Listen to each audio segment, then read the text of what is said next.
మరో బ్రేకింగ్ చూస్తున్నాం. విశాఖలో గాజువాక ఎక్సైజ్ సిఐ శ్రీనివాసరావు భాగవతం వెలుగులోకి వచ్చింది. బార్ల యజమానుల నుంచి అప్పు తీసుకుని సిఐ పరారయ్యారు. కొద్ది రోజులుగా విధులకు హాజరు కాకపోవడంతో బార్ల యజమానులకు అనుమానం వచ్చి ఆరా తీశారు. లాంగ్ లీవ్ పేరిట అజ్ఞాతంలోకి వెళ్లినట్లు గుర్తించారు. దీంతో ఉన్నతాధికారులకు బార్ అండ్ రెస్టారెంట్ల యజమానులు ఫిర్యాదు చేశారు. ఈ ఘటన ఆలస్యంగా వెలుగులోకి వచ్చింది. ప్రస్తుతం గాజువాక ఎక్సైజ్ సిఐ శ్రీనివాసరావు అందుబాటులోకి రాలేదు. ఇక ఈ విషయంపై మరింత సమాచారం అందించడానికి మా ప్రతినిధి చంద్రశేఖర్ ఫోన్ లో ఉన్నారు. చంద్రశేఖర్, చెప్పండి.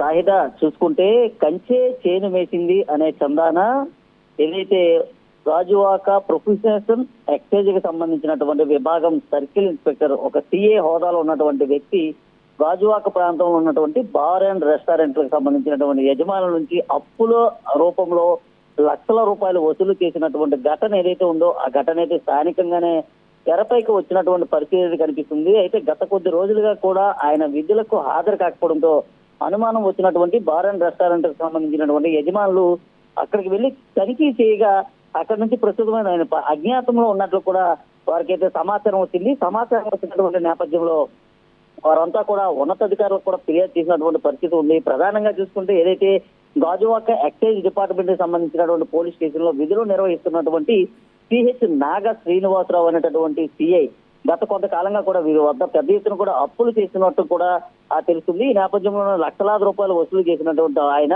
అప్పులు ఎక్కడ తీర్చాల్సి వస్తుందని అనేటటువంటి క్రమంలో అక్కడ నుంచి పరారైనట్లుగా తెలుస్తుంది. అయితే గత కొంతకాలంగా లాంగ్ లీవ్ పెట్టినటువంటి ఆయన అజ్ఞాతంలోనే గడుపుతున్నటువంటి పరిస్థితి ఉంది. అయితే ఉన్నతాధికారులకు కూడా ఆయన చరవాణి కూడా అందుబాటులో లేనటువంటి పరిస్థితి ఉంది. గత కొద్ది రోజులుగా కూడా ఆయనకి ట్రై చేస్తున్నప్పటికీ, ఆయనతో మాట్లాడేందుకు ప్రయత్నం చేస్తున్నప్పటికీ ఎవరి ఫోన్ కి రెస్పాండ్ కాకపోవడంతో పూర్తిగా కూడా మోసపోయామంటూ గమనించినటువంటి బార్ల యజమానులు అయితే ఉన్నతాధికారులకు ఫిర్యాదు చేసి ఆయన పైన కఠిన చర్యలు తీసుకోవాలంటూ కూడా చెప్పిన పరిస్థితి కనిపిస్తుంది. అయితే గతంలో విశాఖ పరిధిలో పనిచేసినటువంటి అనుభవం ఉన్నటువంటి శ్రీనివాసరావు ఇక్కడ కూడా కొంత ప్రభుత్వానికి సంబంధించినటువంటి దాదాపు 30 నుంచి 35 లక్షల రూపాయల నగదు కూడానే దుర్వినియోగాన్ని పాల్పడినట్లుగా అయితే ఆయన పైన గతంలో కంచరపాలెం పోలీస్ స్టేషన్ లో కూడా కేసు నమోదైనటువంటి పరిస్థితి ఉంది. ముఖ్యంగా చూసుకుంటే ఏదైతే తులసివనంలో ఒక గంజాయి మొక్కల ఏర్పడినటువంటి శ్రీనివాసరావుని అయితే ఇటు కూటమి ప్రభుత్వానికి సంబంధించినటువంటి ఒక పెద్ద లీడరే ఆయన గాజువాకలో పోస్టింగ్ వేయించినట్లుగా తెలిసింది. ఇటీవల కాలంలో పోస్టింగ్ పైన వచ్చినటువంటి ఆయన అక్కడ ఉన్నటువంటి బార్ అండ్ రెస్టారెంట్ కు సంబంధించినటువంటి యజమానుల పైన పెత్తనం చెలాయించడం పాటు